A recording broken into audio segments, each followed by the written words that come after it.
នីតិរន្ធត់លមុតតុំសួស្តីអ្នកទាំងអស់គ្នាខ្ញុំមានរឿងកន្ធត់មួយដែលកើតឡើងចំពោះខ្ញុំកាលពីប្រហែលឆ្នាំមុននោះខ្ញុំបានទៅជួបអាចនៅក្នុងព្រៃហើយក៏បានដើរជាន់អាចពូខ្ញុំដែលជួបក្បែរហ្នឹងលេច្រឡំកណ្ដាស់របស់យោសូមអធិស្ឋានរឿងហ្នឹងគឺអញ្ចេះទេកាលនោះខ្ញុំនឹងមិត្តភក្តិខ្ញុំ3នាក់ទៀតកំពុងតែផឹកស៊ីនៅក្នុងហាងមួយនៅសធរមុខចង្រៃអីគ្រាន់តែចូលជាតិស្រាភ្លាមក៏នាំគ្នានិយាយរឿងជិះឡានទៅអូត្រេសកំពង់សោមថាជិះទៅអស់ប្រហែលម៉ោងពួកម៉ាខ្ញុំមិននាំគ្នាបកកាយគ្នាខ្លះថា3ម៉ោងខ្លះទៀតវាថាជិះតែ2ម៉ោងទេហើយចំណាយខ្ញុំមិនបានបកកាយជាមួយគេទេពួកខ្ញុំស្វឹង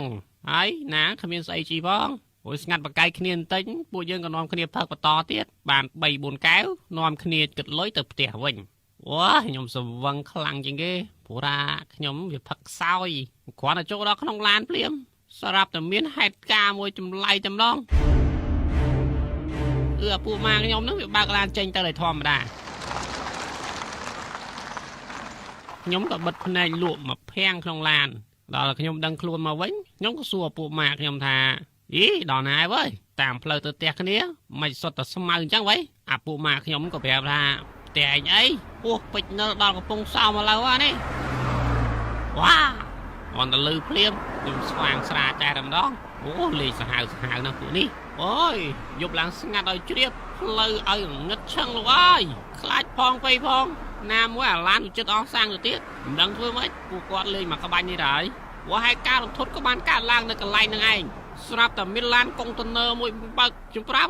សាលាមានទៅមានឡានកុងតឺន័រមួយឡើងធំបើករេពេញផ្លូវអូពួកខ្ញុំភ័យខ្លាំងណាស់កត់ជិះត្រូវ700ហើយទាំងអស់គ្នាហ្នឹង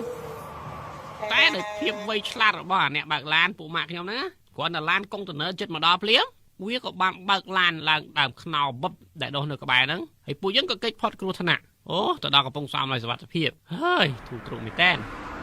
គួយលេងបានមួយផ្លែតមេឃក៏ភ្លឺហើយក៏ចាក់សាំងឡាន5000ត្រឡប់មកភ្នំពេញវិញតែប៉ុណ្្នឹងឯងហើយ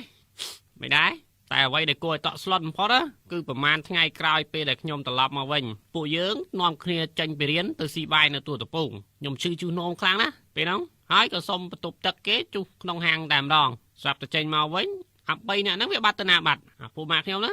គេថា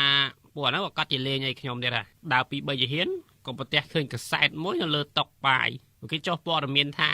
តែខ្ញុំតក់ស្លុតមែនតើគាត់តែឃើញព័ត៌មានហ្នឹងគឺថាអត់ខ្វល់សំខាន់អូនស្អាតជឿទៅបាទថាបងមិនមានស្នេហ៍បេះ